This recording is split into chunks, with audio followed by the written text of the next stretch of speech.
बिस्मिल्लाहिर्रहमानिर्रहीम। अस्सलामु अलैकुम वरहमतुल्लाहि वबरकातुहू। मोहतरम नाज़रीन किराम, All India Muslim Personal Law Board की तरफ से हिंदुस्तान की तमाम मसाजिद के अइम्मा हज़रात के लिए आने वाले जुमे का एक मौजू मुकर्रर किया गया है, जिसको all India Muslim Personal Law board ने PDF की शक्ल में जारी किया है, जिसका उन्वान है मसाजिद का तहफ़्फ़ुज़ मुसलमानों का दीनी फरीज़ा। इसके अंदर मसाजिद की अहमियत को बयान किया गया, मसाजिद का तहफ़्फ़ुज़ किस तरह किया जाए इसको अच्छी तरीके से बयान किया गया। इसी तरीके से हिंदुस्तान के अंदर 1991 में इबादत गाहों के ताल्लुक से जो कानून बनाया गया था, उसे बड़े ही आसान अंदाज में और आसान लफ्जों में बयान किया गया है। मोहतरम नाज़रीन किराम, अगर आप उस PDF को हासिल करना चाहते हैं तो स्क्रीन पर दिए गए नंबर पर आप व्हाट्सएप कीजिए। इंशाअल्लाह all India Muslim Personal Law board का वो पैगाम, जुमे का वो मौजू जो PDF की शक्ल में जारी किया गया है, आप तक इरसाल कर दिया जाएगा।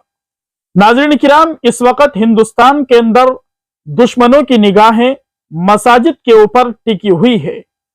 मस्जिदों के नीचे मंदिर होने का दावा तूल पकड़ता जा रहा है। कब किस मस्जिद का नंबर आ जाए कुछ कहा नहीं जा सकता।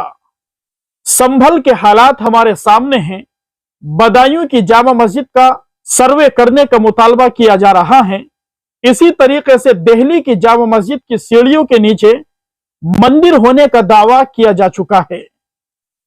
लिहाजा तमाम अइम्मा की, उलमा की यह जिम्मेदारी बनती है कि वो अपने अपने मिंबरों से आने वाले जुमे को मसाजिद के तहफ़्फ़ुज़ के उन्वान पर जो all India Muslim Personal Law Board की तरफ से पैगाम जारी किया गया है, लोगों के सामने रखे, ताकि मुसलमानों के दिलों के अंदर मसाजिद के तहफ़्फ़ुज़ करने का शौक पैदा हो और दुश्मन हमारी मसाजिद पर जो गंदी और नापाक निगाहें डाले हुए हैं, इन तमाम चीजों से हिंदुस्तान के मुसलमान वाकिफ हो जाए।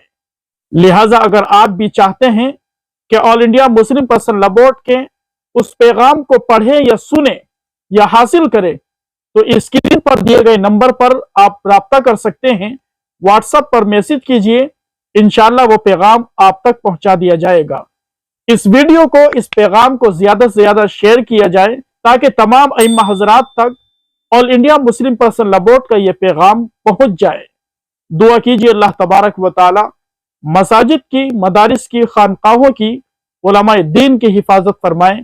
अल्लाह तबारक व तआला दुश्मनों के मंसूबों को नाकाम फरमाए।